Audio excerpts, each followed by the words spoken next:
ज्ञानेश्वरा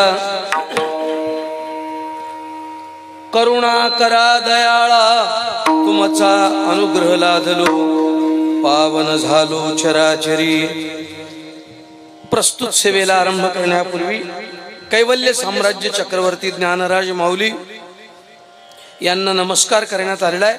आज जो सेवेसाठी घेतलेला अभंग संत श्रेष्ठ विश्ववंद्य जगद्गुरु श्रीमंत श्री तुकोबाराय यांचे धाकटे बंधू कान्होबाराय यांचा अभंग आहे। भजन मालिकेमध्ये जे काकड्याचं प्रकरण आहे, जे लोक रोज काकडा म्हणतात म्हणजे सकाळी लवकर उठतात त्या लोकांना हा अभंग माहित आहे कुठल्या मालिकेत आहे, कुठे आहे, काय नाही। त्या काकड्याच्या प्रकरणामध्ये हा कान्होबारायचा अभंग आहे। काकड्याच्या प्रकरणात जरी अभंग असला, अभंग हा मागणीपर प्रकरणातला आहे आणि एक विलक्षण अशा प्रकारची मागणी कान्होबारायांनी देवाला मागितली, पण सरळ देवाला न मागता तुकाराम महाराजांच्या मार्फत देवाला मागितली, असा अभंग आहे।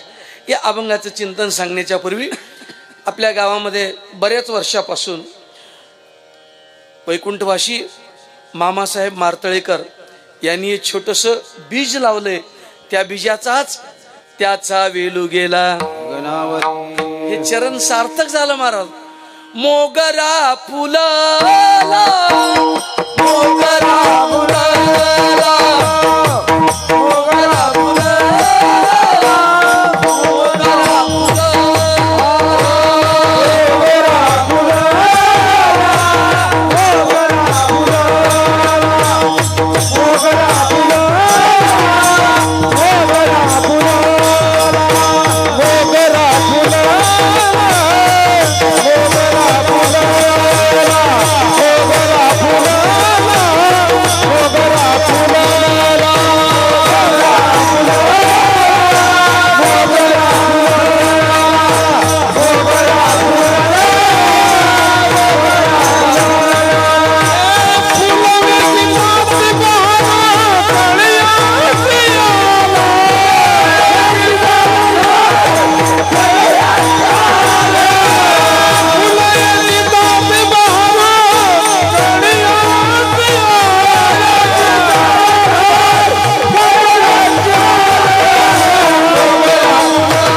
कलम बहरून आली महाराज। आणि किती बहरून आली तो बहर आपल्याला या रूपामध्ये दिसतोय। म्हणजे परमार्थाचं रोप लावल्यानंतर त्याचा बहार यायला किती वेळ लागतंय, हे हळूहळू हळू परमार्थ करावा लागतो। त्यांचं स्मरण एवढ्या करताच केलं। कसं असते महाराज, आज आपली सगळे आनंदानं स्वतंत्र भारतामध्ये वावरतो की नाही? सगळ्याला आम्ही छाती काढून सांगतो की आमचा भारत काय झाला, स्वतंत्र झाला। पण स्वतंत्र भारत झाला असं छाती काढून म्हणताना याची जाण ठेवली पाहिजे की हिंदवी स्वराज्याची स्थापन करणारा महापुरुष दुसराच होता हा, त्याचं स्मरण ठेवलं पाहिजे की त्याच्यामुळे आपण इथपर्यंत आलो। तसं परमार्थाचं बीज ज्यांनी लावलं त्यांना कोटी कोटी प्रणाम। आम्ही त्यांच्या छायेमध्ये लहानाचे मोठे झालो। अतिशय आनंदाची गोष्ट आहे, खूप म्हणजे प्रसन्नता वाटली। आणि आता हे पुनर्वसनाचं गाव आहे ना आपलं, नाही हे जुन्नच आहे का? जुन्नच मला वाटतं हे थोडीशी जागा वगैरे हा काहीतरी हा। आता मी नवीन आले, मी पहिला आलो होतो ना, ते थोडंसं मला नवीन दिसाले काही काही। ठीक आहे, चांगली गोष्ट आहे, पण नवीन आहे पण विकासात्मक नवीन आहे एकदम छान, अगदी प्रसन्नतेचं वातावरण आहे. इतकी प्रसन्नता आहे की बघायचं काम नाही. तुमच्याकडे बघितल्यावर मला असं वाटायलंय की कीर्तन न करणं गेलं तरी जमते, उगं तुमच्याकडे बघत राहा. 11 वाजेपर्यंत सहज तुमच्याकडे बघितलं तरी मनाला समाधान होईल, इतकी प्रसन्नता आहे मला. आनंदाची गोष्ट आहे. या ठिकाणी श्रीमद भागवत कथेचं आयोजन केलं होतं. शक्तीच्या मुखातून ही भागवताची भक्ती आपण ऐकली. अतिशय आनंदाची गोष्ट आहे. खूप मी ऐकलं, जे बातम्या मला ऐकायला मिळाल्या ते सांगायला मी खूप आनंदानं भागवत कथेची आज सांगता झाली. लोकांना तृप्त केलं. चांगली गोष्ट आहे, चांगली गोष्ट आहे. हे घडायला पाहिजे है ना. गीता भागवत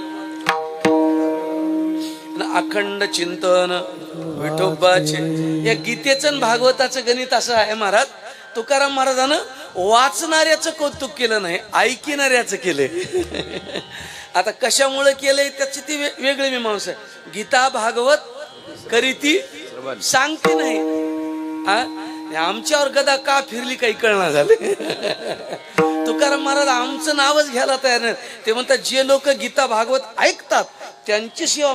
म्हणजे तुम्ही भागवत ऐकलं ना, जगद्गुरु तुकोबाराय तुमचे पाय धुवायला तयार आहे. सांगणाऱ्याचं काय, सांगणाऱ्याबद्दल तुकाराम महाराज काही बोलले नाही. का बोलले नाही मी आज महाराजाला विचारतो, सकाळी सांगतो तुम्हाला. पण ऐकणाऱ्याबद्दल कौतुक केले त्यांनी. अखंड चिंतन विठोबाचे तुका म्हणे मज घडो त्यांची सेवा तरी माझ्या दैवा. त्या लोकांची जर मला सेवा करायला मिळाली तर मी स्वतःला भाग्यवान समजतो, दैववान समजतो, असे महाराज म्हणतात. आपण भागवत कथेचं रसपान केलं, अतिशय आनंदाचा गोष्ट आहे. आज सप्ताहाचा उपांत्य दिवस आहे. उद्या काल्याच्या कीर्तनानं सप्ताहाची सांगत आहे. त्याच्यामुळे आज मागणी पर अभंग घेतलाय. या अभंगामध्ये कानोबाराय मागतात. आता संतांनी मागावं की मागू नये, काय मागावं काय मागू नये, या गोष्टी आपण खूप वेळा याची चर्चा ऐकली. काही मागणे हे आता हे प्रमाण म्हणून म्हणून म्हणून आपल्या डोक्यात पीठ बसलंय. आता झालेलं पुन्हा म्हणजे पहिलीत किती दिवस बसाव. थोडा वर्ग बदलला पाहिजे, थोडस वरच्या पायरीमध्ये गेलं पाहिजे. मागावं मागू नये हे पुष्कळ आपण ऐकलं. तो विषय थोडस थांबितो. आता मी थोडस त्याच्या पुढून चालतो. संतांनी मागितलं हे खरं आहे, आणि संत मागतात ते उचित आहे हे त्याच्याहून खरं आहे. कारण अनुचित मागणी संत मागूच शकत नाही. उचित मागणीशिवाय संत दुसरी मागणी मागू शकत नाहीत. ही अकाट्य गोष्ट असल्यामुळं कानोबाराय मागतात. पण या मागणीचा विषय जो आहे तो मोठा गमतीचा आहे. या मागणीच्या विषयाकडे आपण गांभीर्यानं पाहिलं, गंमत अशी आहे, कोणाला काय मागावं याचं शास्त्र आहे, तसं कोणाला काय द्यावं याचंही शास्त्र आहे. चुकीच्या माणसाला जर चुकीची गोष्ट दिली नुकसान होते महाराज, येते की नाही. मूर्खाला विद्या दिली तर. द्रोणाचार्यांनी एकलव्याला विद्या शिकवली नाही. शिकवली का? शिकवली नाही. बरेच लोक आक्षेप घेतात की अन्याय झाला त्याच्यावर. आता माणसं रिकाम्या लोकायला काय काम आहे. अन्याय झाला त्याच्यावर, त्याच्यात त्याला विद्या द्यायला पाहिजे ती, पण त्याला विद्या का दिली नाही त्याच्या पाठीमागं कारण असतं पाहिजे. तुम्ही महाभारत वाचा म्हणजे कळते. काही काही अपात्र माणसाला जर विद्या दिली तर त्या विद्येचा परिणाम वाईट होत असतो, हे लक्षात ठेवा. ऐका, शूराच्या हातात जर शस्त्र दिलं तर धर्माची संस्थापना होते. हिंस्र माणसाच्या हातात शस्त्र दिलं तर समाजाचा विध्वंस होतो. म्हणून शस्त्र कोणाच्या हातात द्यावं, शास्त्र कोणाच्या हातात द्यावं, याला काही नियम आहेत. मला कोणतीही गोष्ट कोणालाही देऊन त्याचा काही उपयोग नाही. ज्ञानोबराय म्हणाले, जैसी कुमारी हाती दिदली शस्त्रे अशौच्या मंत्रे बीजे कथिली. कोणताही मंत्र कुठेही म्हणायचं राहिना मला, त्याला काही काही मर्यादा असतात. कुठेही काही केलं तर ते चालत नाही. आणि म्हणून महत्वाची गोष्ट मागितली, पण मौज अशी की जी महत्वाची गोष्ट मागितली ते द्यावं की देऊ नये आणि मागावं की मागू नये. बऱ्याच लोकांनी नको त्या गोष्टी सांगून आपण पेचात पडले माणसं. मग तुम्हाला रामायणातली गोष्ट सांगतो. जटायूनं रावणाला विचारलं आणि रावणानं जटायूला विचारलं. तो जटायूला म्हणतो की तुझं मरण कशात आहे सांग. आता मला सांगा, रावणाला जटायूनं खरं सांगायला पाहिजे होतं काय? तुमचं काय मत आहे? हा, काही काही वेळेला खरं सांगू नये माणसानं. होय हो, खरं सांगू नये. आणि खरं सांगितल्यावर फजिती झाल्याशिवाय राहते का? हा, हे 4 माणसं, गोष्ट सांगतो. 4 माणसं मुंबईला निघाले म्हणे. त्याच्यातली 3 माणसं मुंबई माहीत नसणारी होती, एक माहीत नसणारा होता. मोठा सर्किट होता. 4 जण निघाले. रस्त्यानं जाता जाता त्या तिघाईनं सांगितलं, म्हणजे गाव जवळ दिसायला, गावात जाऊन झोपू जेवून. ते सर्किट होतं ज्याला माहीत होती मुंबई. ते म्हणला मी गावात येणं, आपण सडकावरच झोपू. ते म्हणले सडकावर बरं नाही, ऐकच ना. ते 3 जण बाजूला जाऊन झोपले आणि हे सडकावरच झोपलं. की रात्री 12 वाजता चोर त्या रस्त्यानं चालले. हे झोपलेलं दिसलं. ती एक चोर म्हणाला, कोण झोपलंय की जाऊ दे म्हणला, कोणतरी असेल काहीतरी. दुसऱ्या चोराने सांगितलं जाऊ दे म्हणला, पिदाडी असेल याच्याजवळ काय. आता मला सांगा, आता पिदाडी म्हणून चोर निघून चालत, आता गपचूप झोपाव की कसं करावं? तुमचं काय म्हणणं? गपचूप झोपावं ना. ती पिदाडी आहेत म्हणून चोर गपचूप बाजूला निघून चालले. ते झोपलेलं म्हणाले, पिदाडी कसं काय म्हणाले? माळ आहे म्हणला गळ्यात. ते 3रं म्हणलं जाऊ दे म्हणला, माळ आहे म्हणाले. माळकऱ्याजवळ काय राहते म्हणला? उगा भिकारी लोक आहे. भिकारी कसं काय समजल्या? 10,000 रुपयात म्हणला खिशामध्ये. मग ते 3रं म्हणलं, येड दिसाले, रात्रीच्या टायमाला 10,000 घेऊन माणूस सडकावर कशाला झोपते? एकटा नाही 4 जण म्हणला. आता एक खरं बोलला, पण या खऱ्या बोलण्याचा फायदा काय झाला सांगा की? काय फायदा झाला? तुम्ही नव्हत्या तिथं. फायदा काय व्हायचा? चोरानं लुटून नेलं मारा. म्हणून कुठं खरं बोलावं, कुठं खरं बोलू नये, एवढं तारतम्य कळालं पाहिजे मारा. रावणाला सरळ सांगितलं या जटायूनं, माझं मरण कुठं आहे? पंखात आहे. आणि यानं रावणाला विचारलं तुझं मरण कुठं आहे? रावणानं काय सांगितलं? खोटं. रावण शूर होता म्हणून जटायूचे पंख तोडले नाही. जटायूचे पंख तोडण्याच्या पाठीमाग जटायूची सत्यता कारणीभूत आहे. जरा तुम्ही असं चिंतन करून आहे काही गोष्ट. रावण बलवान नव्हता, त्याच्यात काय ताकद होती? ते जटायू आणि संपाती हे पक्षी जातीतले होते, पण एवढे बलवान आणि हुशार होते महाराज. ते जटायूला तिथं बसून लंकेतली सीता दिसत होती. काय दूरदृष्टी आहे महाराज. हे कोणता कॅमेरा आहे? हे कॅमेरा किती लांब जाते? हे कॅमेरा काय याची मर्यादा? 10 फूट 20 फूट. इथून नर्शीचं फोटो निघतात का? निघणार. इथून बस स्टँडच्या फोटो निघतात का? निघणार. बस स्टँडच्या फोटो काढायचा तर तिथंच जावं लागते. त्याची क्षमता नाही. त्याच्या कॅमेऱ्याची काय क्षमता असेल? कोणाच्या? जटायूच्या. तो तिथं बसून सांगतो की सीतामाई कुठं आहे? लंकेमध्ये. एवढा पॉवरफुल कॅमेरा होता महाराज त्याचा, जटायूचा. आणि एवढा पॉवरफुल असलेला माणूस गोत्यात कशानं आला? तर खरं बोलण्यानं. आता तुम्ही मला उलटा प्रश्न विचारतात, मग खोटं सुरू करावं काय? ते तर आमचा खानदानी धंदा आहे. तसं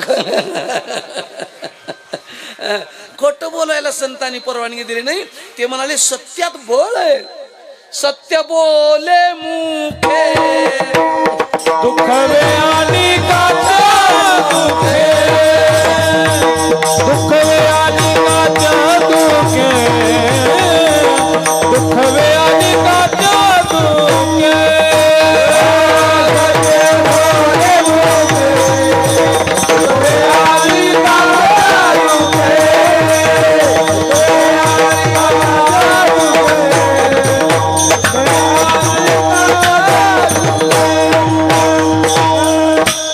सत्य बोले मुखे दुःखवे अनेकांच्या दुःखे. सत्य बोलावं. सत्यम ब्रूयात प्रियम ब्रूयात. खरी गोष्ट आहे हो. खरं बोलावं हे खरं आहे, पण खरं कुठं बोलावं हे त्याच्याहून खरं आहे. खरं बोलण्याची जर मर्यादा कळत नसेल तर तुमच्या खरं बोलण्याला सुद्धा काय नाही, अर्थ उरत नाही. बरेच माणसं खरं बोलण्यामुळे गोत्यात आले. तुम्हाला लिस्ट सांगतो मी. जटायू खरं बोलण्यामुळे, जटायू खरं बोलण्यामुळे गोत्यात आला. घ्या बाटल्या घ्या.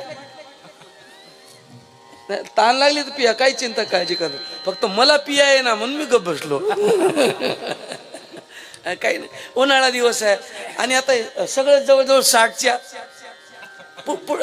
पुढे गेले माणसं आहे. ताण लागते मला. घरची ध्यान आली तरी ताण लागते. पिऊ शकता पाणी, काही अडचण नाही. आणि हसत खेळत चिंतन बरं का. असं कोणाला बर्डन बेजार. कीर्तन ऐकणारताना माणसाला ताण येऊ नये, आहे की नाही? म्हणजे उजेड तर पडला पाहिजे, फ्यूज तर उडू नये. व्यवस्थित आपली लाईट चांगली चालली पाहिजे. छोडा खरं बोलण्यामुळं अनेक लोक गोत्यात आले. खरं बोलण्यामुळं जटायू गोत्यात आला एक. खरं बोलण्यामुळं धर्मराज गोत्यात आले. बघा, खरं बोलले, खरं बोलले आणि खरं बोलल्यामुळं काय झालं? खरं बोलल्याचा परिणाम सांगितलाय. अंगुष्ठ त्या साठी गेला, अंगुष्ठ त्या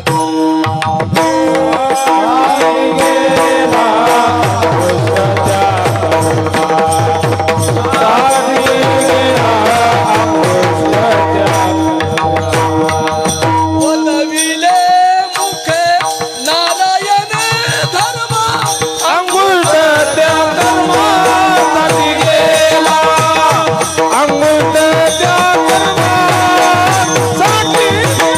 अंगुष्ठ त्या कर्मासाठी गेला. अंगुष्ठ त्या कर्मासाठी गेला, अंगुष्ठ त्या कर्मासाठी गेला, अंगुष्ठ त्या कर्मासाठी गेला. अंगठा गळून पडला. महाराज धर्मराज स्वर्गाला जाताना अंगठा गळून पडला. काय गळून पडला? कृष्णाच्या सांगण्यावरून काय बोलले होते? पुरं खोटं नाही, अर्ध खोटं बोललं होतं. अंगठा गळाला. मला एकाने विचारलं, महाराज थोडस खोटं बोललं तर स्वर्गाला जाताना धर्मराजाचा अंगठा गळाला, मज काय काय गळल म्हणला. म्हणलं ज्या दिवशी गळल त्या दिवशी तुला कळल, मला काय ठाऊक. अरे तुझं गणित कुठं लावून बसलास राजा? आपण मापातच नाहीत महाराज परमार्थाच्या. म्हणून सत्य सुद्धा कसं बोलावं हे शास्त्रानं मोठं सुंदर सांगितलंय.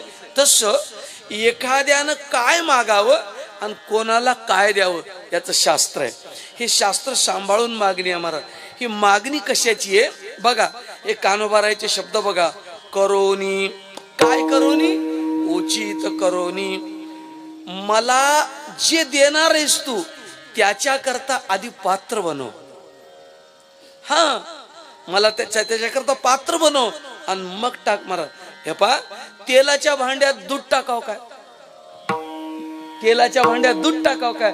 आणि तेलाच्या भांड्यात दूध टाकलं तर दूध राहते काय? राहत नाही. मला तेलाच्या भांड्यात दूध टाकू नये, दूध खराब होऊन जाते. मग काय करावं लागेल? तेलाच्या भांड्यात दूध टाकायचं असेल तर त्या भांड्याला आधी धुवावं लागेल, धुवून स्वच्छ करावं लागेल, मग त्याच्यामध्ये टाकता येते. कुठलीही गोष्ट काही ठेवण्याकरता त्याची अगोदर पात्रता सिद्ध करावी लागते. पात्रता जर नसेल तर त्याचा काही उपयोग होत नाही. शब्द वापरलाय कानोबाराने, उचित. मला योग्य बनव. हा उचित शब्द आहे ना, हा शब्द दुसरीकडे वेगवेगळ्या पद्धतीने वापरलाय. महात्मा गौतम बुद्धांनी त्यांच्या वाङ्मयामध्ये उचित शब्द वापरला नाही, सम्यक असा शब्द वापरला. या उचितचाच समानार्थी शब्द येतो, पण त्यांनी सम्यक वापरलाय. भगवद्गीतेमध्ये उचितही वापरला नाही, सम्यकही वापरला नाही. भगवद्गीतेतला जो शब्द आहे तो युक्त आहे. आणि तो गीतेतला शब्द तुकाराम महाराजांनी उच्चारलाय, युक्ताहार विहार. युक्त, युक्त म्हणजे योग्य, जेवढं पाहिजे तेवढं, कमी नाही आणि जास्तही नाही. उचित म्हणजे योग्य, जेवढं पाहिजे तेवढं तेवढं. सम्यक म्हणजे कमी नाही आणि जास्तही नाही. प्रत्येकाची भाषा थोडीशी वेगवेगळी आहे. पण मला योग्य कर, उचित कर. कशासाठी उचित कर? मी प्रेम मागण्याकरता आलो आणि प्रेमाला योग्य कर. आता गंमत कसं आहे महाराज, मला योग्य कर आणि प्रेम दे, उचित कर आणि प्रेम दे, पात्र बनव आणि प्रेम दे, असं म्हणताना सरळ अर्थ होतो की हे प्रेम देण्याच्या योग्यतेचे नाही. सरळ सरळ त्याचा अर्थ होतो, मला तू योग्य बनव. आणि योग्य बनवल्याशिवाय जमत नाही. काय गरज आहे प्रेमाची याची? तुम्हाला अजून काही ताळे सांगतो. काही काही गोष्टी करता काही काही गोष्टीची गरज आहे. चला, खिचडी खायची. खिचडी काय लागते खिचडीला खायला? पटकन सांगा. खिचडीवर काय खावं? खिचडीवर काय टाकून खावं लागते? तूप. बिना तुपाशिवाय खिचडीची मजा नाही. पुरणाची पोळी खायची, काय लागत? तुम्हाला खायचं तर कळत असेल ना, बाकीचं जाऊ द्या. पुरणाच्या पोळीवर काय लागते? तूप, किंवा फार कमी झालं तर दूध. त्याच्याशिवाय पाण्यावर पुरणाची पोळी खाव काय? भाकर खालेली काय वाईट आहे? त्याला तेच पाहिजे महाराज, तरच त्याची मजा येते. जसं खिचडी खायचं असेल तर तूप पाहिजे, पुरणाची पोळी खायचं असेल तर तूप पाहिजे, काही त्याची संगती लावावी. माझा भाजी जर केली भेंडीची तर त्याच्याबरोबर भाकरच पाहिजे. कशा बरं काय एक जोड्या लावायच्या असतं बघा. शाळेमध्ये सुद्धा ते जोड्या लावायचे येते, त्याला 10 मार्क राहतात. जोड्या ते बरोबर जोड्या लावता आल्या पाहिजे. जोड्या कोणाच्याही लावून काही उपयोगाचं नाही, तसं हे जोड्या लावता आल्या पाहिजेत. ठीक आहे, आम्हाला कळालं. तसं प्रेमाचा उपयोग कुठं आहे? प्रेमाचा काय उपयोग आहे? कुठं आहे? कशा करता प्रेम घ्यायचं? तुम्ही म्हणताल प्रेमाचा उपयोग कुठं नाही, प्रपंचामध्ये प्रेमच लागते. खोटी गोष्ट आहे. मग प्रपंचात प्रेमाचा उपयोग होत नाही. मग प्रेम करावं की एकूण एकावर करू नये? सांगा ना, आम्ही कसं वागावं ते तर कळू द्या आम्हाला. आम्ही प्रेम करावं की करू नये? प्रेम करावं ही गोष्ट खरी आहे, पण प्रेम करता येत नाही ही त्याच्यावर गोष्ट खरी. कारण प्रेम एवढा नाजूक विषय आहे, मग अतिशय नाजूक विषय. या प्रेमा आपल्याजवळ आहे की नाही हा संशयच आहे. का? प्रेम इतकी महागडी वस्तू आहे, इतकी महागडी वस्तू आहे की ब्रह्मांडाच्या मालकाचा सुद्धा जर विचार केला त्याच्याजवळ सुद्धा ती कमी उपलब्ध आहे ना. थोर प्रेमाचा भुकेला, थोर प्रेमाचा भुकेला,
ना तोच प्रेमाचा भुकेला आहे. कसं करावं सांगा? प्रेम कोणाला मागायचे? देवाला. तेच म्हणते की मला द्या, आणि त्याच्याजवळ प्रेमाचा काय आहे? दुष्काळ आहे. आणि ज्याच्याजवळ दुष्काळ पडलाय त्याच्याजवळ प्रेम मागायला हे गेले.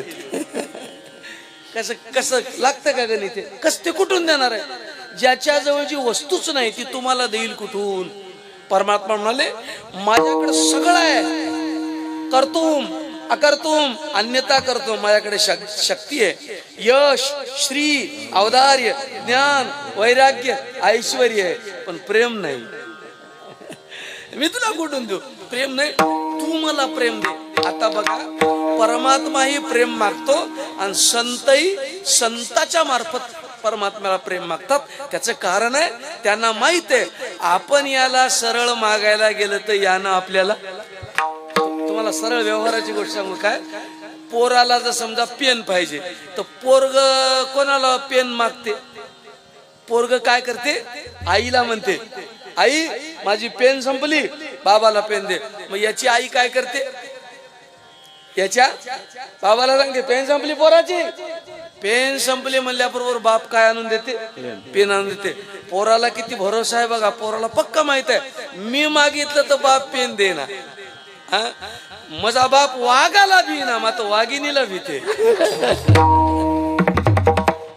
पोराला पक्का भरोसा आहे मला. कारण इकडं म्हणलं की याला द्या म्हणून पोरं सरळ बापाला मागच ना काय पोरायला वाटतं बापाला वाली होऊ नये बापाला मागून याला न आईला सरळ सांगतात आई मला हे पाहिजे.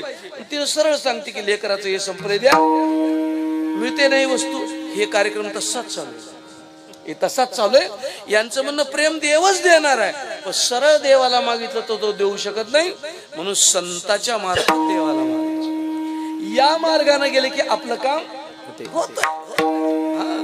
तुम्ही बघा कोर्टात सुद्धा आपलं म्हणणं जर मांडायचं असेल तर आपल्याला जाऊन मांडता येत नाही. मग काय लावावं लागते? वकील लावावं लागते. मग त्यानं आपल्यातर्फे बोलते महाराज असं करा तसं करा. मग त्यानंच काय करायचे ते करून देते. तसं कान्होबाराय म्हणाले मी जर याला प्रेम मागायला गेलो यानं मला प्रेम देणार नाही, काही देईल दुसरं. तुम्हाला एक गंमत सांगतो, परमात्मा सगळं देतो पण भक्ती प्रेम देत नाही. महाराज देवाला विचारलं संत लोक आहे ना, तू भक्तानं काही मागितलेलं भक्ताचं काही काम करील की नाही, पण प्रेम देईना. जे द्याय कसं असते महाराज, काही माणसं एखादा मालक आहे, मालक नौकराला सगळं देते पण मालकपणा देते काय? बाकी सगळं पगार वाढवील, कपडे देईल, सुट्ट्या देईल, काय द्यायचं ते देईल, पण मालक बनविते का? मालक बनवित नाही महाराज, बिलकुल मालक बनविणार. देव तसाच आहे, भक्ताला सगळं देते पण देवत्व देत नाहीत.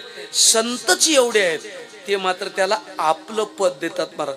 आपण सारिखे संत काही चोरून ठेवीत नाहीत, आपल्यासारखं त्याला करून टाकतात महाराज. म्हणून यांनी विचार केला की देवाला मागितल्यापेक्षा संताच्या मार्फत मागितलेलं बरं. परमात्मा प्रेम द्यायला कंजूस करतो.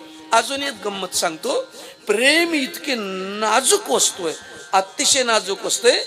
देवापेक्षाही प्रेम नाजूक वस्तू आहे. देवाचं वर्णन करताना ज्या गुणाचं वर्णन केले त्याच्यापेक्षा बारीक वर्णन प्रेमाच्या स्वरूपात सांगितलं. देवाचं वर्णन बघा तुम्ही शास्त्रामध्ये केलं आणि प्रेमाचं वर्णन बघा आणि दोन्हीचं गणित लावून बघा. म्हणून तर देव देणं कसं असते महाराज, काही वस्तू देणं मुश्किल होते. माणसं मुश्किल होते. माणूस काही देईल एखाद्यासाठी, जीव देईल काय? जीव देते का? देत नाही का? अरे जीव त्याला प्रिय आहे, जीव कसा देईल? बाकी काही देईल, पण जीव देत नाही. तसं जीव माणूस राखून ठेवतो तसा देव सुद्धा काही देईल भक्ताला, प्रेम देत नाही. म्हणून लक्षात ठेवा, परमात्म्यानं जर प्रसन्नता त्याची आपल्यावर असेल तर त्याला एकच मागावं, प्रेम दे. मग देवानं विचारलं काय करतोस याला घेऊन, दुसरं काही माग घे, पुष्कळ वस्तू आहेत माझ्याकडे, दुसरं माग. प्रेमाला घेऊन काय करतोस? तर त्यानं भक्तानं उत्तर दिलं याचा उपयोग आहे काय? याच्याशिवाय भजन होत नाही. अडचण आहे, आपल्याकडे प्रमाण आहे. अर्थाविन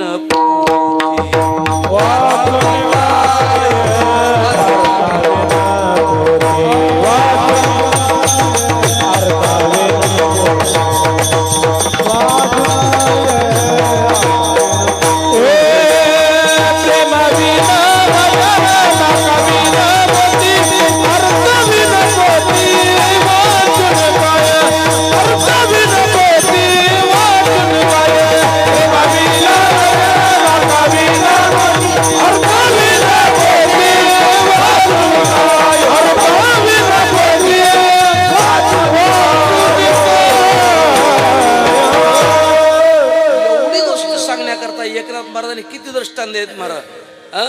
प्रेमाशिवाय भजन नाही. अरे नथची शोभा कधी, नाक चांगलं असं. पेनाची शोभा कधी हो? पेनाची लिहाय वाचा येत असलं तर एकानं 7-8 अशा पेना लावल्या होत्या खिशाला. एक माणूस म्हणला बघू हो पेन, ते म्हणला नाही हो पेन. हे काय लावलंय? उग टपनं लावलं म्हणला. काय त्याचं काय मतलब आहे का? मग तुम्हाला लिहिता वाचता येत नसेल तर पेनला घेऊन काय करता? तुम्हाला जी गोष्ट येतच, काही गोष्टी आता नवीन एक पॅन्ट निघायत बघा, तुम्ही बघितलं का? जीनचे पॅन्ट बघितले का तुम्ही? 20 खिशे आहेत, 20 खिशे, खडकून आहे. धोत्राला खिसा नाही, मात्र धोत्रवाल्याजवळ पैसे लय आहेत. मला सांगा, ज्या खिशात पैसा नाही त्या खिशाचा काही उपयोग आहे का? सांगा की. उगा दाखवायचंच होय किशो. काय करतात त्याला? दाखवायचंच आहे, काही त्याचा उपयोग नाही. तसं खिशाची शोभा पैसा नाही. मला पैसे नसल्यावर खिशाला का? बऱ्याच गोष्टी अशा रिकाम्या माणसं घेऊन जातात. बरेच लोक बंद घड्याळ बांधतात आणि उगा हलवायचं. बंद घड्याळ कशाला बांधलाच कशाला? सांग की. किती वाजले म्हणले की चालू नाही म्हणायचं. काय कशा बांधून त्याचा उपयोग? जी वस्तू उपयोगाची नाही ती जर जवळ ठेवली ना त्याचा तमाशा होतो. नाकाविन मोती. नथ घालावी, जरूर घालावी, पण नथ नाकामुळं शोभून दिसली पाहिजे. महाराज, नाक सुद्धा सुंदर असावं तर त्या नथेची शोभा आहे, नाही तर शोभा नाही. अर्थाविन पोती वाचून काय? पोती वाचल्या त्या माणसाला अर्थ कळावा हो. नाही तर आम्ही कीर्तनकार लोक जुनी एक गोष्ट सांगतो. दोन माणसं पायी प्रवास करू लागले. जुनी गोष्ट आहे, खूप 100 वर्षाखालची. पायानं चालले, भूक लागली, काय करावं? जाऊत म्हणले या गावात. गेले, मारुतीच्या पारावर बसले. गावातले लोक आले, कुठले सोयरे म्हणले, फिरत असे म्हणले, काय करता? काय चालते मारुतीच्या पारावर? संध्याकाळी रामायण चालते म्हणले. आम्ही सांगता की म्हणले रामायण. आता याला काहीच येत नव्हतं, काहीच येत नव्हतं, एकदम बेखूब होते नंबर. अजिबात ते रामायणाचा याचा गंधच नाही मला एकदम. आणि सांगितलं की आम्ही रामायण सांगता. मग एकानं सांगितलं चला जेवायला. रामायण सांगतो म्हणल्यावर जेवायला. मी ते घरी नेलं आणि वाचक सूचक आलेत म्हणून दोघायला चांगलं जेव घातलं महाराज. आणि चांगलं जेवायला केल्यामुळं असं पोटभर खाल्ले. पोटभर खाल्ले, पडल्या जागी काय लागला? डोळा लागला. दुसऱ्यानं उठिलं, हरे राम सुरू झाले. हो जा म्हणला, मला काय करायचं? अरे ते आपण पोती सांगायसाठी या माणसानं आपल्याला जेव घातलंय. मला ये ना म्हणला पोती भीती काय? अरे काहीतरी करावं लागते, असं कसं जमते? मला एक काम कर, तुला वाचा येते की नाही? येते. मग वाच म्हणला. आपल्याला सूरबीर काय कळा, कसं का वाचनास वाच म्हणला. मग मी काहीतरी सांगतो म्हणला, बघू काहीतरी करू, पण असं बरं नाही. गेले महाराज, वाचक सूचक नवीन आले म्हणून हे लोक जमले. लोकही मोठे गमतीचे असतात ना. गावात असलं की येणार येडकार आहे ना, बाहेरचं पाहिजे. आले वाचक सूचक म्हणून, गावातले लोक जमले महाराज. आणि यानं ओवी वाचली, श्री गणेशाय नमः, श्रीराम म्हणे लक्ष्मणा. सर ओवी वाचली होत्या ना. आता ओवी वाचली पण त्याला काहीच कळना त्या ओवीतलं, यायचं ना काही. मग जरा चालू होता माणूस, त्यानं विचार केला. ओवी म्हणल्याबरोबर यानं अर्थ सांगायचं. लोक असे कान देऊन ऐकू आले. आता काय सांगतात मला, नवीन आता ना, काय सांगतात? कान देऊन ऐकू आले. यानं अर्थ सांगायला सुरू केला. काय सांगा महाराज, हा रामायण ग्रंथ किती श्रेष्ठ आहे. एकनाथ महाराजांनी या ओवीत काय लिहून ठेवले? अरे एकनाथ महाराजांच्या शब्दाचं वर्णन करणं मुश्किल आहे. साधू संतांचे शब्द अतिशय मूल्यवान आहेत. काय सांगाव, या ओवीचा अर्थ सांगणं ब्रह्मदेवाला सुद्धा कठीण आहे. पुढली ओवी घ्या. अहो असंच म्हणून कडला पोती काढली. आरती झाल्यावर लोकायला कळालं हे काय म्हणाले ते. अर्थाविन पोती वाचून काय, त्याचा काय उपयोग आहे? मग कुंकावा नाही ठाव म्हणे मी आयेव, आणि भावाविन देव कैसा पाय प्रमाण, अनुतापाविन भाव कैसा राहे, अनुभवे पाहे शोधून. प्रेम आपला मुद्दा कुठं आहे? प्रेम कशासाठी पाहिजे? तर प्रेम भजनासाठी पाहिजे. प्रेमाशिवाय केलेलं भजन देवाला मंजूर नाही, मंजूर नाही. महाराज आमचं शास्त्र सांगते, विठ्ठल म्हणल्याबरोबर देव पुढे उभा राहतो. एवढी ताकद आहे भजनात. मोक्ष लांब नाही, मुखी नाम हाती मोक्ष.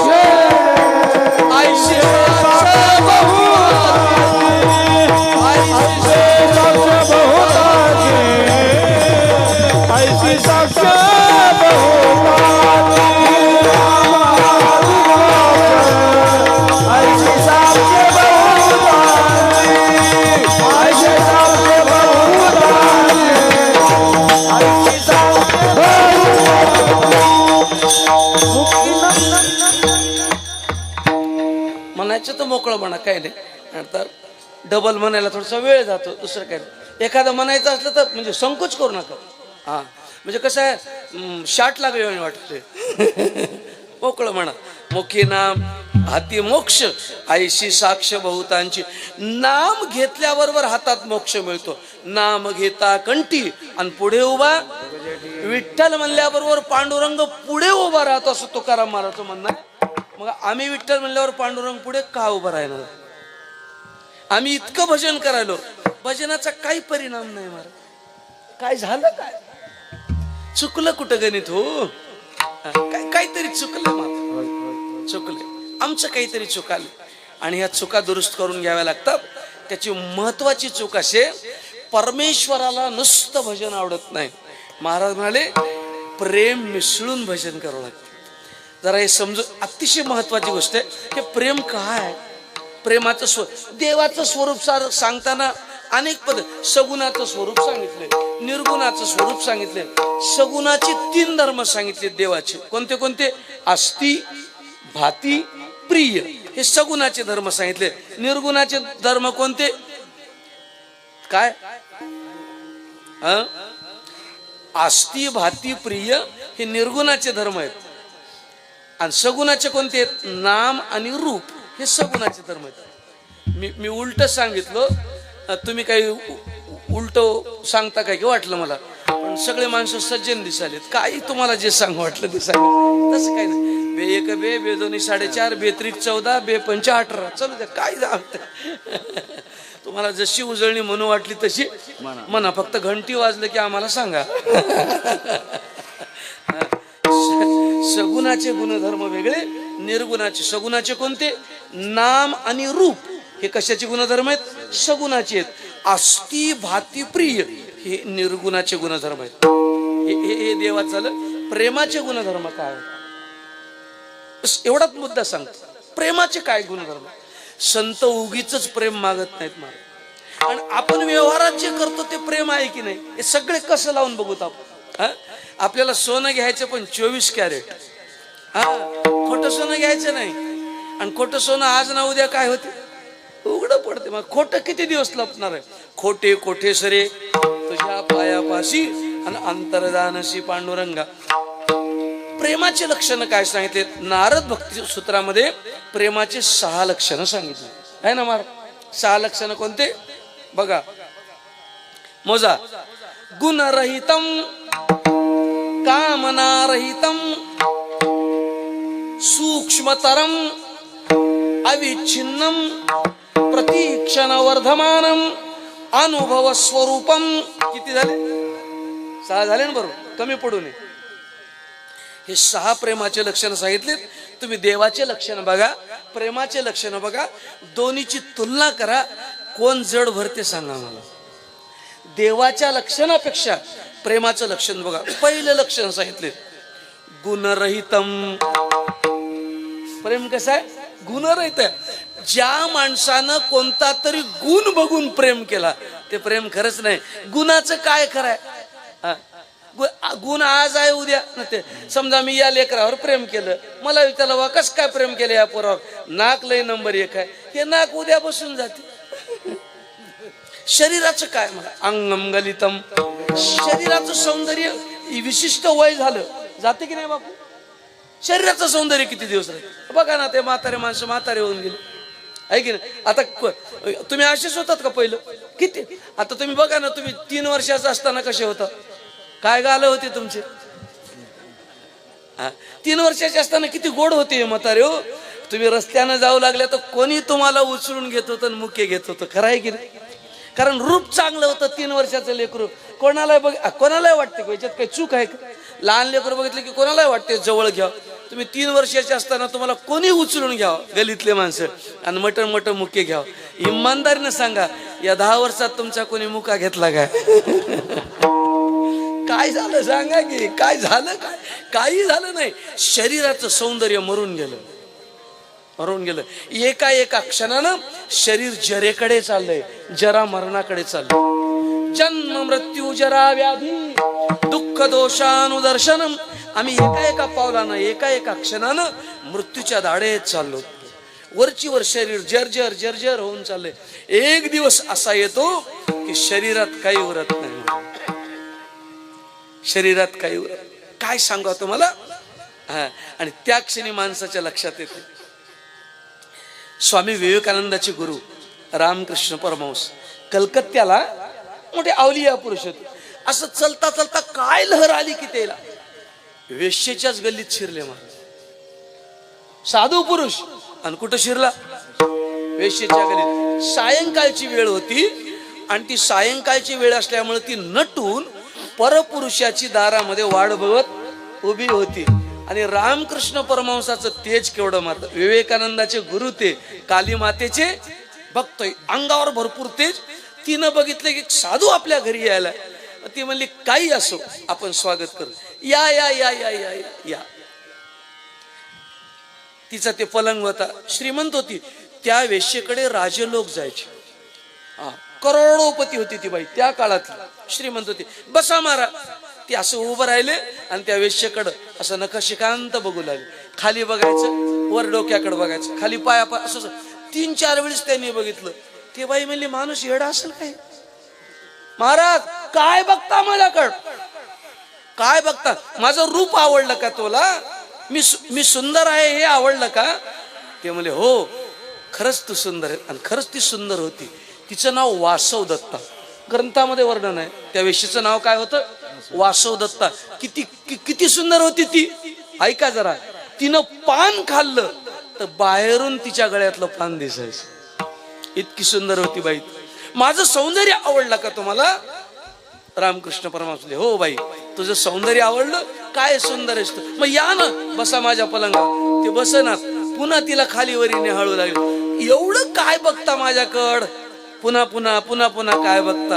आणि रामकृष्णाने उत्तर दिलं, म्हणाले बाई खरंच तू एवढी सुंदर असे. किती सुंदर आहेस तू. काली माता तुझ्यात कुठं लपली काय बघायला म्हणाले. जगदंबा तुझ्यात कुठं लपली काय मी निहाळतो म्हणाले. महाराज त्या बाईच्या अंगाचं पाणीच झालं. आयुष्यात एवढं चांगलं या बाईला कोणी कधी बोललाच नव्हता. म्हणून तिनं हात जोडले, माफ करा म्हणजे, या तुमच्या करता पलंग सजलेला आहे. तिने सांगितलं माय, माझ्या करता तू पलंग जरी सजविला असली, तुझ्या पलंगा करता मी नाही. मी वेगळ्या कामा करता इथं आलो. महाराज तुम्ही यावं अशी इच्छा आहे. ते म्हणले येतो पण आज नाही. फार कहाणी सुंदर आहे. मी येतो तुझ्या जवळ पण आज नाही, मला काम आहे, मला जाऊ दे. आणि रामकृष्ण परमहंस निघून गेले. महाराज त्या रामकृष्ण परमहंसाचं वागणं, त्यांच्या चेहऱ्यावरचं तेज बघून बाई पागल झाली. तिने घरावर पाटीत लावून टाकली, माझा आजपासून उद्योग बंद. तिनं काली मातेची फोटो ठेवली आणि पूजा करायला लागली. सारखा तिला ध्यास लागला की रामकृष्ण परमहंस कधी येतील. तिनं सगळं सोडून दिलं. गंमत अशी झाली महाराज. आता हिनं सोडून दिल्यावर कोणी आलं? लोक महाराज कोणी आले? ज्या झाडाला फळं नाहीत ते कोण त्याला धोंडा मारायला? सांग की. चांगले गोड बोल असले तर लोक धोंडे मारतात. खिशात 4 पैसे असले तर लोक रामराम करतात. या तुमचं वागणं पटते गड्या. कशानं पटते? पैसे हात म्हणून. पैसे संपून जाऊ दे, वागणं पटणं काहीच पटणार. ते बोलत नाहीत माणसं. कोणी जवळ येणार. तिच्या करता करता बराच काळ निघून गेला. ती वृद्ध झाली आणि तिला रोग झाला, कुष्ठरोग झाला त्या बाईला. आता तर कोणीच जवळ येईल. आणि कुष्ठरोग झाल्यामुळं तिचं घर गेलं, दार गेलं, सगळं गेलं. रस्त्याच्या काठाला पडून येणाऱ्या जाणाऱ्याला भीक मागू लागली. आणि कुष्ठरोग झाल्यामुळं कोणी तिच्या जवळ यायला तयार नाहीत. काय करावं? उन्हाळ्याचा दिवस तळमळ करते. कोणीतरी पाणी द्या हो, कोणीतरी पाणी द्या हो असं म्हणून रडते. कोण पाणी देईल हिला महाराज? अंग खराब होऊन गेलं, शरीर जर्जर झालेलं, पुन्हा रोग झालेला आणि वेश्या पुन्हा. कोण पाणी देते? पण त्या उन्हामध्ये एक पाण्याचा गिलास भरून पाठीमागून कोणीतरी दिला. तिनं ते बघितलं, कोण आहे या अवस्थेत मला पाणी देणारा? कोण आहे म्हणल्यावर तिनं माग फिरून बघितलं तर ते रामकृष्ण परमहंस होते. मी म्हणाले पाणी पी, तुला पाणी द्यायला आलो. महाराज उशीर झाला, खूप उशीर झाला. ते म्हणाले उशीर झाला नाही, योग्य वेळेला चालू. त्यावेळेस तुझ्या डोळ्यात धुंदी होती आणि तुझ्या शरीराची एवढी धुंदी होती मी तुला काही सांगितलं असलं तरी तू ऐकायला तयार नव्हती. शरीराच्या रोगाबर आणि म्हातारपणाबर सगळी धुंदी तुझी उतरून गेली. आणि तिनं विचारलं, सांगा मी आता काय करू? तिनं सांगितलं, काही करू नको, माझ्या काली मातेवर प्रेम कर, तुझं कल्याण होईल, तुझं कल्याण होईल. आणि असं सांगतात रामकृष्णांनी तिला उपदेश केला आणि त्या वेश्येचा काय झाला? उद्धार झाला. ही गोष्ट रामकृष्ण परमहंसाच्याच जीवनात घडली असं नाही. आमच्या पंढरपुरात सगळे भक्त देवळाच्या बाहेर आहेत आणि कान्होपात्रा देवाच्या जवळ आहे ना. तिला काय आनंद! धन्य कान्होपात्रा आजी झाली भाग्याची, झाली भाग्याची, भेटी ज्ञान देवाची झाली म्हणून या, भेटी ज्ञान देवाची झाली म्हणून या. कान्होपात्रा झाली भाग्याची, झाली भाग्याची.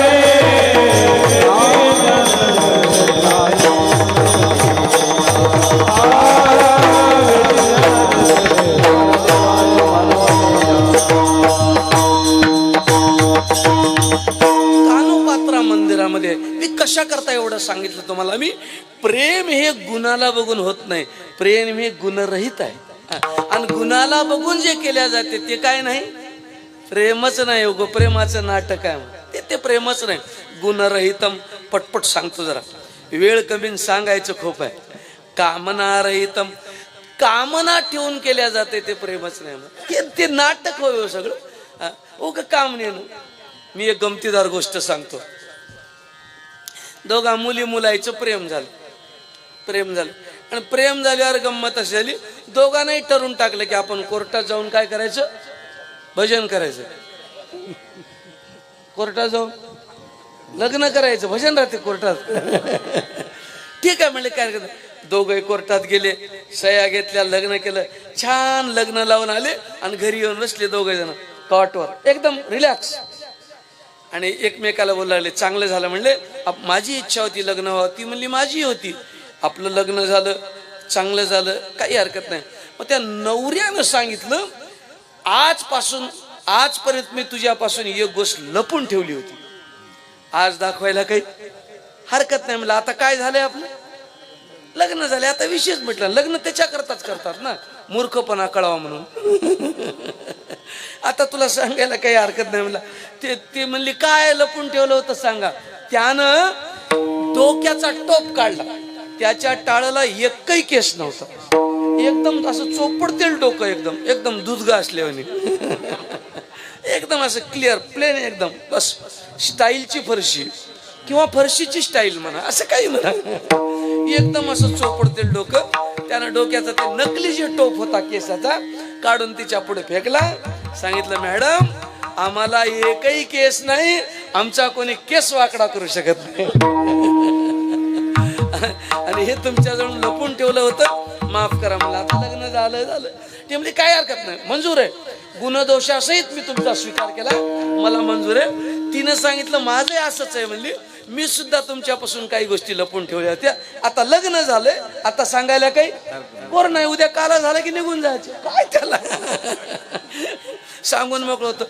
ते म्हणला, तुझं काय सांग, तुझं काय सांग म्हणल्याबरोबर तिनं एक पाय उपशिला, एक पाय उपशिला आणि त्याच्या पुढे फेकला. हे काय, हे जयपूरहून आणलाय म्हणला, हे इकडे मिळेल ना म्हणला, कुठे हे जयपूर ना म्हणलं. लागलं कपाळा पडायला, ते तुला पाय नाही, नाही म्हणली पाय, मी लंगडी आहे, मला पायच नाही. लागलं, अरे काय नशीब फुटलं म्हणला, लंगडी बायको मिळाली. ती म्हणली, टकल्याला लंगडीच मिळत असते, बोंबलू नको. ये यथा माम प्रपद्यन्ते, तू मला फसविलस ना, मी तुला फसविलं. म्हणून प्रेमशास्त्र सांगते, कामना असेल तर प्रेम होऊच शकत नाही. गुणरहितम कामनारहितम. अजून प्रेमाचं तिसरं लक्षण सांगितले, सूक्ष्मतरम. तुम्हाला सांगू, देवाला जाणून घेणं सोपं आहे, प्रेमाला जाणून घेणं अवघड आहे. इतकं बारीक आहे ते, इतकं बारीक. सूक्ष्मतरम, फार सूक्ष्म आहे. देव सुद्धा सूक्ष्म आहे ना. तुझं स्थूल म्हणो की सूक्ष्म रे, प्रेम त्याच्यापासून सूक्ष्म आहे, इतकं नाजूक आहे आणि इतकं बारीक आहे. काय काय, बस एवढं झालं की कीर्तन संपलं. गुणरहितम कामनारहितम. अजून कसं आहे, सूक्ष्मतर, अधिक नाजूक आहे. चौथा गुण सांगितलाय त्याचा, अविच्छिन्नम.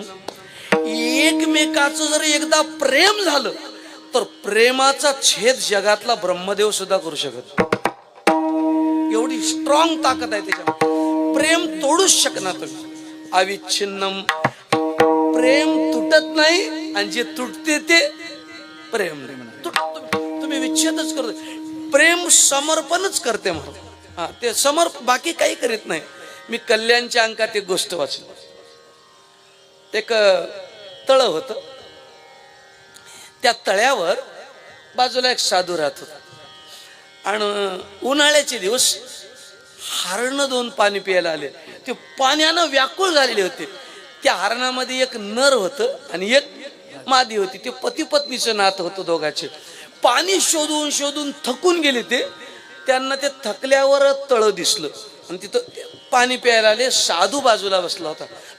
ते इतके व्याकुळ झाले होते तहानेनं की तळ्यापर्यंत जाणं सुद्धा त्यानं मुश्किल झालं. प्राण जायची वेळ आली होती. पण कसं तरी तळ्याच्या जवळ आले. आता प्राण जायच्याच तयारीत होते. त्यावेळेस तिची मादी होती हरणी. तिने त्या नवऱ्याला सांगितलं, हरणाला, पाणी तुम्ही पिया, पाणी तुम्ही पिया. ते म्हणला, नाही मी पाणी पित नाही, तू पाणी पी. त्याचं कारण असं आहे, म्हणला, तू 4 लेकराची माय आहेस. तुझ्या पोटी 4 लेकर आहेत. समजा मला पाणी नाही मिळालं, मी मेलो तर तेवढं काही नुकसान होईना. 4 लेकर सांभाळायचे, पाणी आधी तू पी. म्हणून तो नर म्हणतो की पाणी तू पे. तिने सांगितलं, हो मला माहित आहे, म्हणले मला 4 लेकर आहेत, लेकर सांभाळायचे. पण ते लेकर जरी असले, लेकराच्या आधी तुम्ही पती आहात. नवऱ्यानं तोंडात पाणी घातल्याशिवाय मी पिणं हा माझा धर्म नाही. हे कोण बोलाले? हे वडसावित्रीच्या बायानं होते. ध्यान देऊ नाही का? हे कोण बोलाले? हरण बोलाले. हरण. तिनं सांगितलं, तुम्ही पती आहात, तुम्ही पाणी पिल्याशिवाय मी पाणी पिणं शास्त्र याला बंदी करते. मी पाणी पिणार नाही. त्यानं हात जोडून सांगितलं, 4 लेकर आहेत तुझ्या पोटी, असं करू नको, तू पाणी पी. आणि ती असे डोळे पांढरे करायला लागले. आणि करता करता गंमत अशी झाली. तो म्हणतो तू पी, ती म्हणते तुम्ही पिया. हे तू पी तू मी पी तू पी म्हणण्यामध्ये दोघांनाही पाणी पिलं नाही आणि दोघही त्या तळ्याच्या काठावर मरून पडले. बाजूला एक साधू बसला होता. दुसरा एक साधू तिकून येऊ लागला आणि त्या साधूने त्या बसलेल्या साधूला विचारलं की या हरणाला कोण मारलं? पण बघितलं निरीक्षण करून तर त्याच्या अंगावर कुठल्याही मारल्याच्या खुणा नव्हत्या. हरण साबूत व्यवस्थित. त्या साधूने विचारलं, तुम्ही महाराज दिसता, या हरणाला कोण मारलं बोला? तुम्हाला माहित आहे की नाही हरणाची शिकार केल्यावर काय होते? माहित नसलं तर त्याला विचारा जाऊन. त्याला कोणाला ज्याचं कीर्तनात नाव घेणार त्याला विचारा, हरण मारल्यावर काय सजा होते ते सांगा. याला कोण मारलं? तो साधू विचारतो. त्या साधूनं मी आत्ता सांगितलेली कहाणी मारली. या हरणाला कोणी मारलं नाही, कोणी बाण मारलं नाही. हे दोघं हरणाचं पती. मग यांना मारलं कोण? म्हणजे यांना मारलं ते यांच्या एकमेकाच्या प्रेमानं मारलं. हा प्रेमानं घेतलेला बळी. यांना कोणी मारलं नाही. इतकं समर्पण प्रेम असते महाराज. एवढं प्रेम देवावर करून भजन करावं लागते, मग देव भेटतो. देव इतका फुकट नाही आणि सोपा नाही. म्हणून गुणरहितम कामनारहितम अविच्छिन्नम. 4थं लक्षण सांगितले प्रेमाचं, प्रतिक्षण वर्धमानम. हे प्रेम वाढत राहते, कमी होईना. सुख घडो घडी वाढो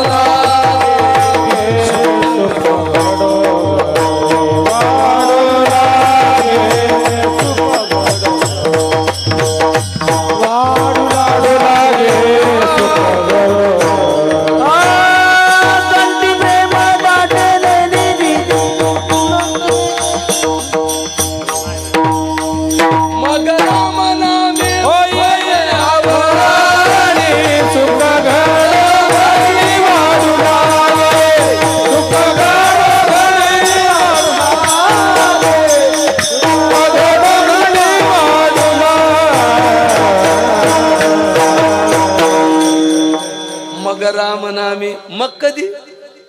हा ते मग फार मग म्हणजे जग नव्हे. हा मग अत्यंत महत्वाचा आहे. मग राम नामी उपजे आवडी सुख घडो घडी वाढू लागे प्रतिक्षण वर्धमानम. बघा काय काय लक्ष आहे. गुणरहितम कामनारहितम अविच्छिन्नम प्रतिक्षण वर्धमानम. अजून एक लक्ष, अजून कोणतं? गुणरहितम कामनारहितम. हा वा सूक्ष्मतरम. हे बारीक आहे. हे सूक्ष्म असलं तरच येते, नाही ते येईना. प्रेमाचं लक्षण सांगितले पाचवं. प्रेम सूक्ष्म आहे, जाणण्याला कठीण आहे महाराज. आणि प्रेमाचं 6वं लक्षण सांगितले की इतकं जरी कळालं तरी प्रेम हा सांगण्याचा विषय नाही, अनुभवाचा विषय. अनुभव स्वरूपम. काही काही गोष्टी सांगून काहीच उपयोग नाहीत. एका माणसानं गुळ खाल्ला, त्याला विचारलं काय खाल्लास? गुळ खाल्ला. गुळ कसा लागला? काय म्हणेल? काय म्हणेल?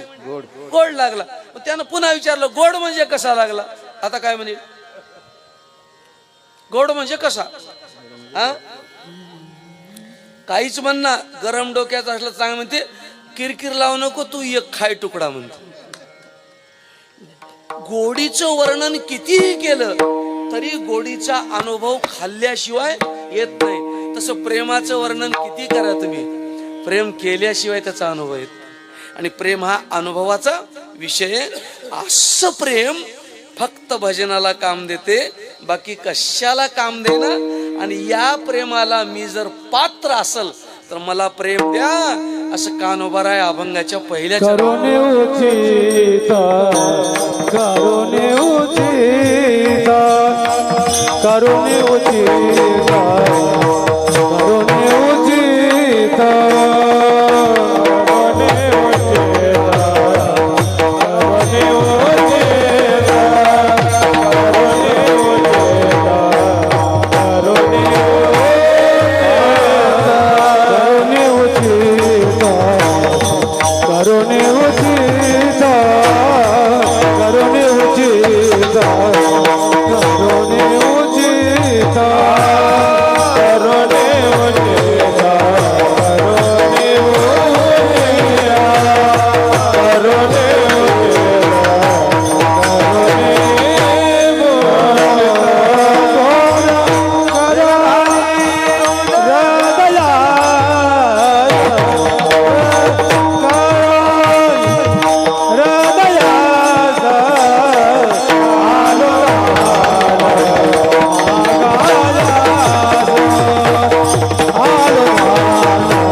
आणि प्रेम दे. आणि कुठं ठेवायचे प्रेम? प्रेम ठेवायची जागा सांगितली. प्रेम घाली हृदयात. प्रेम मनात राहिना, प्रेम बुद्धीत राहिना, प्रेम चित्तात राहिना, आणि अहंकारात तर राहीच ना. अंतःकरणामध्ये प्रेम राहू शकत नाही. मग प्रेम राहते कुठं? हृदयात प्रेम राहते. त्याच्याकरता मी जागा मोकळी करून ठेवली आहे. प्रेम घाली हृदयात. एक दुसरी शर्त आहे, हे प्रेम देताना काही सौदा नाही. सौदा नाही. मग कसं करायचं? प्रेम दे पण या बोलीवर. कोण्या? आलो दान मागाया, आलो दान मागाया, आलो दान मागाया,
करोनियास, प्रेम दे पण प्रेम कशाच्या बदल्यात नाही, दान म्हणून दे.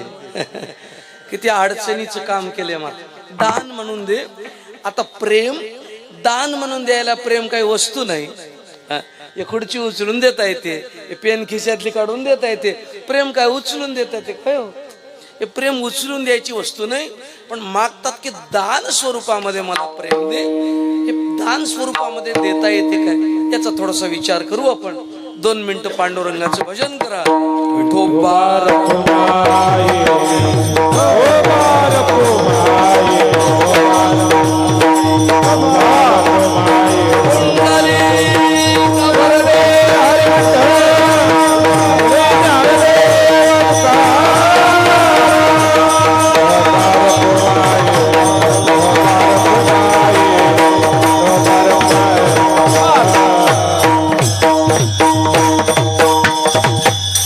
करोणे उचित प्रेम घाली हृदयात, आलो दान मागायास थोर करोनियास. भगवंता तुझ्याजवळ मी प्रेम मागण्याकरता आलो आणि माझी खूप इच्छा आहे, कारण मला पक्क माहिती आहे आजपर्यंत तुझ्या दरबारातून कोणी रिकाम्या हातानं गेला नाही. मोठ्या माणसाकडे गेल्यावर कोणी रिकाम्या हातानं जाऊ नये महाराज, काही ना काहीतरी त्याला दिलं पाहिजे. दारातून आती जर रिकाम्या हातानं गेला आपलं पुण्य जाते है ना. विनमुख झाली या अतिथी ने सुकृताची संपत्ती, का साई खडे याची गती सूत्रतंतू. घरात आलेला भिकारी काही न घेता गेला, पण भिकारी राहावर हे ध्यानात ठेवा. आता भिकारी बोलते स्टँडर्ड झालेत, भिकारी कमी स्टँडर्ड नाहीत. एका भिकाऱ्यानं आपल्या समोर एक पाटी लावून ठेवली आणि पाटीवर लिहून ठेवले, कृपया दान देणाऱ्या लोकांना सूचना. आणि खाली लिहिले, दुपारी 1 ते 3 माझ्या झोपीची वेळ आहे, कृपया चिल्लर पैसे टाकू नका. हे कोण लिहिले? भिकाऱ्यान. हे समजा नाही गेलं तर दुसरं सांगतो. विमान चाललंय आणि त्याच्या बाजूने हेलिकॉप्टर चाललंय. हेलिकॉप्टर मधल्या भिकाऱ्याने हात बाहेर काढलाय आणि विमानातल्याला म्हणाले गरीबाला काय द्या की. हे समजा नाही गेलं तर तिसरा भिकारी सांगतो. आपल्या देशात भिकाऱ्याला कमी नाही. भिकारी एक्का परता एक हुशार महाराज. काही काही भिकाऱ्याची अशी माळ आहे की बघायचं काम नाही. काही काही माणसं नेहमी असे प्रवास करणारे. एक भिकारी नेहमी असा मोंड्यात बसून भीक मागत होता. ते कला मंदिरला बसून भीक मागा. नेहमी जाणाऱ्या माणसानं विचारलं, वा जागा का बदललास रे? तो तिथं मोंड्यात बसून मागत होता, आता कला मंदिरला बसून का त्यानं सांगितलं पोरीचं लग्न झालंय म्हणला. ते मला पोरीचं लग्न व्हायचं जागा बदलायचा काय संबंध आहे? नाही, ते मोंड्यातली जागा जावायला हुंड्यामध्ये दिली म्हणला. ते म्हणला ते भिकारीच आहे का? म्हणलं ते चांगलं कसं मिळेल? मी भिकारी झाल्यावर ते भिकारी. एवढं पुरी की सांगू अजून? कसं आहे, मी जरा दृष्टांत कमीच सांगायला होतं, त्याला आवर घालायलो. मला काय देवानं प्रसाद दिलाय देवाला ठोक. एक गोष्ट सांगायची असली की 50 येतात, पण मी कमी बरंच कमी केलंय. पण तरी ते पहिलं जाय ना. बिडीचा कट्टा पडला होता म्हणून रस्त्याला, एकानं असा उचलला आणि जे माणूस बिडी ओढीत होता त्याला हुडकीत गेलाय आणि त्याला द्यायला. एक कट्टा घ्या म्हणला. म्हणलं कशाला आल्या इकडं? नाही म्हणला रस्त्याला पडला होता, मला सापडला. मला कशाला तुम्ही द्यायला? नाही तुम्ही ओढता म्हणून द्यायला. म्हणला जाऊ दे ना. म्हणला कशाला? नाही मी पहिलं ओढीत होतो, मला माहित आहे म्हणला याची तलब काय राहते ते. आपल्याला होईना दान तरी करा. ज्या माणसाला ज्या गोष्टीची सवय असते की नाही ते जात नाही. मला लहानपणापासून गोष्टी सांगायची सवय, पण ते आता थोडंसं वयोमानानं काय झालं कमी झाले आता, पण जाईना आल्यात. सांगताना त्या येतातच. भिकारी होणं हे चांगलं नाही, शास्त्रामध्ये चांगलं नाही. कानोबारा सांगतात, मी दान मागायला आलो आणि तुझ्या दरबारात आलो. देवा आजपर्यंत तुझ्या दरबारात कोणताही माणूस रिकाम्या हातानं गेला नाही. दे. आणि मी मनामध्ये इच्छा धरून आलो की मला इथं मिळणार म्हणजे मिळणार. थोर करोनिया आस. प्रश्न असा विचारला देवानं, ठीक आहे तुमचा प्रेमाचा आग्रह आहे तर मी तुम्हाला प्रेमाचं दान देतो, पण मला एक सांगा, मी दिलेल्या प्रेमाचं तुम्ही काय करता? कसं असते, एखादी मूल्यवान वस्तू आपण दुसऱ्याला दिली आणि त्यानं उपयोग चांगला करण्यात गेला तर अवघडच होते की अवघडच होते ना. चांगली मोलाची वस्तू दिली आणि त्यानं जर त्याचा चुकीचा उपयोग, तुम्ही एखाद्याला गोदरेजचं कपाट दिलं 50,000 रुपयाचं, 50,000 रुपयाचं, मग चांगली वस्तू दिल्यावर त्यानं उपयोग चांगला करावा की नाही, त्यानं त्याच्यामध्ये खत ठेवला. आता गोदरेजच्या कपाटात खत भरल्यावर देणाऱ्याला वाईट वाटेल की वाटेल, त्याला वाटतं बा या माणसाला कशाला दिलं, असं चुकलं आपलं काम. तसं मी तुम्हाला प्रेम देतो, पण प्रेमाचं काय करता, काही माणसाला वस्तू दिल्या की असं बेकदरीनं वापरतात महाराज. काय तुम्ही मोटरमध्ये सुद्धा बघा की उभं राहिले म्हणून जागा दिली की नाही, आबा बाबा बाबा बसल्या बरोबर बिडी काढतात. त्या जागा देण्याला वाटते बा हे काय, याला उगाच मला अवदसं आठवली, असं व्यवस्थित बसत नाही माणसं. आम्ही देऊ तुम्हाला प्रेम, प्रेमाचं काय करणार, उपयोग कसा करणार ते जरा सांगा, म्हणजे तुम्हाला द्यायचं की नाही हे आम्ही ठरवू. कसा प्रेमाचा उपयोग करणार हे अभंगाच्या तिसऱ्या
करणार त्याने उपयोगही सांगितला. चिंतन समयी तू दिलेल्या प्रेमाचा उपयोग फक्त तिथंच करतो, तुझ्या चिंतना करता, बाकी कशा करता करीत नाही.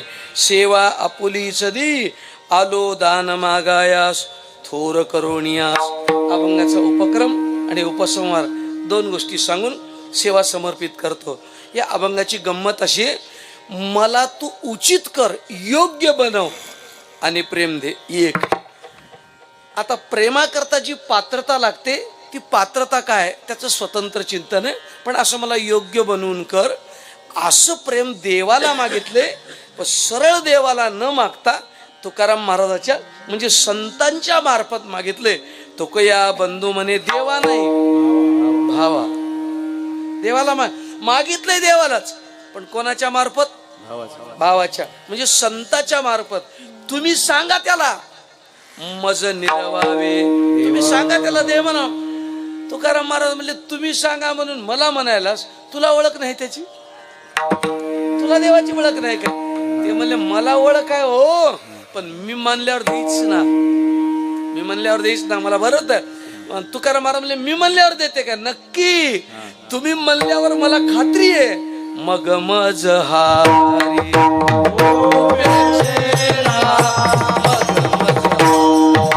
Oh,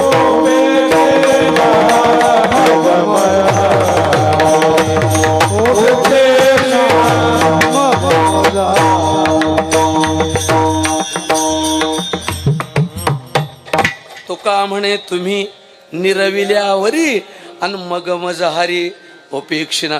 तुम्ही जर सांगितलं तर काम झाल्याशिवाय कसं असते बघा. आपण गेल्यानं काम आहे ना, आमदारांची चिठ्ठी दिल्या मग लाईन लागणार काहीच लागणार, बरोबर मोकळं सोडतात. असं होतं की नाही. आमदारानं चिठ्ठी दिली, खासदार, एखाद्याला फाशीची शिक्षा झाली, कल्पना करा, आणि राष्ट्रपतीनं सांगितलं की याला फाशी द्यायची, फाशी रद्द होती की नाही, होते ना. मग राष्ट्रपतीच्या म्हणण्यानं जर फाशी रद्द होत असेल तर संताच्या म्हणण्यानं प्रेम न मिळायला काय झालं. सरळ सरळ गणित आहे. वशिला मोठ्याचा पाहिजे महाराज, येडपाटाचा वशिला घेऊन काय करावं. वशिला चांगला पाहिजे, एकदम चांगला. तो कानोबा म्हणले वशिला लावायचा तर संताचा लाव. जगात जी अशक्य काम आहेत ते संतानं म्हणलं तर नक्की होतात. हो, कारण देवानं होणारे काम वेगळे आणि संतानं होणार. तुम्हाला 2 नमुना म्हणून सांगतो 5 मिनिटात. देवाच्या मनात आलं तर काय काय होते. मुकम करोती वाचालम, मुक्क माणूस सुद्धा काय होते, बोलते. पंगू लंग येते गिरिम, पांगळ माणूस सुद्धा पथावर चढून जाते. देवाची कृपा झाली तर, संताची झाली तर, देवाची कृपा झाली तर मुक्क बोलते, आणि संताची कृपा झाली तर मुक्क बोलना, रेडा बोलते. इतका फरक आहे. किती फरक आहे बघा ना. मुक्क बोलणं आणि रेडा बोलणं फरकच असेल. आता आपल्याकडे पुष्कळ रेडे येतं. कोणता रेडा बोललेला ऐकला तुम्ही? रेड्याला बोलायला टकरी खेळतच नव्हतं. जगात कोण्याच रेड्याला बोलाय ना महाराज. रेडे हे मंदच आहेत, याच्यात वाद नाही. मग रेडा कोणता बोलू शकतो? ज्याच्यावर ज्ञानोबारायाची दृष्टी पडली तो बोलू शकतो.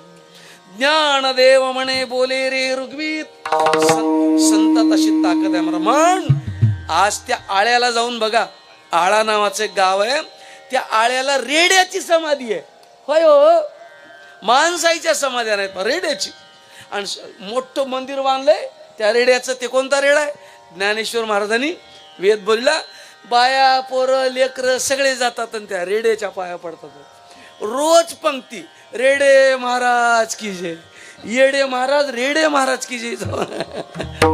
रेड्याचा जय जयकार. कशामुळं? ज्ञानोबारायाची कृपा. होता तुमची कृपा. हे दोन्हीचं लावून बघा, आहे ना. पंगुम लंग येते गिरिम. देवाची कृपा झाली तर मुक्क बोलते, मुकम करोती वाचालम.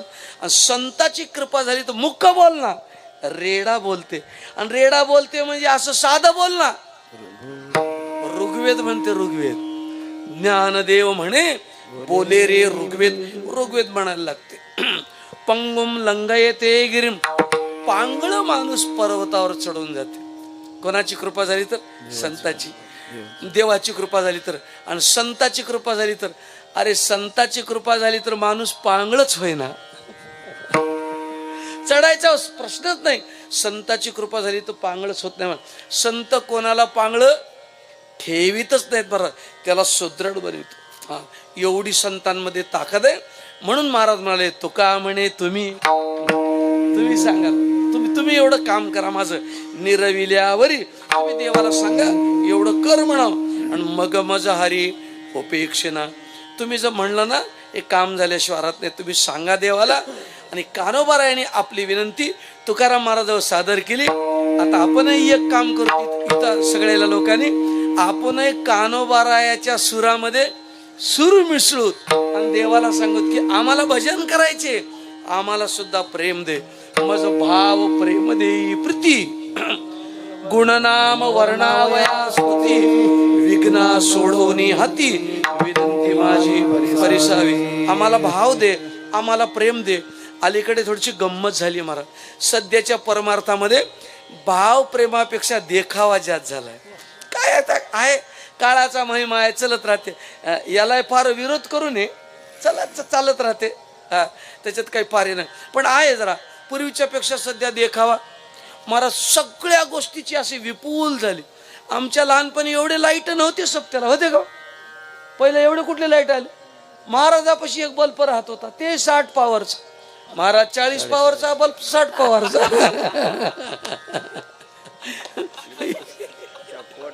इतकुसा बल्ब लावलेला राव, ते काही दिसू नये. कवा महाराज दिसला तर दिसावं, नाही तर दिसूच नये. बघा ना सुविधा किती. माईकाचं तर नावच नव्हतं, माईकाचा विषयच नव्हता. माईक फक्त महाराजाला होता.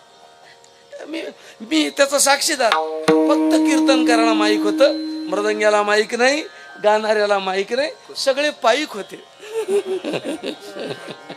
सगळे भगवंताचे पाईक. कोण आता किती सोय बघा ना, किती माईक आहेत किती.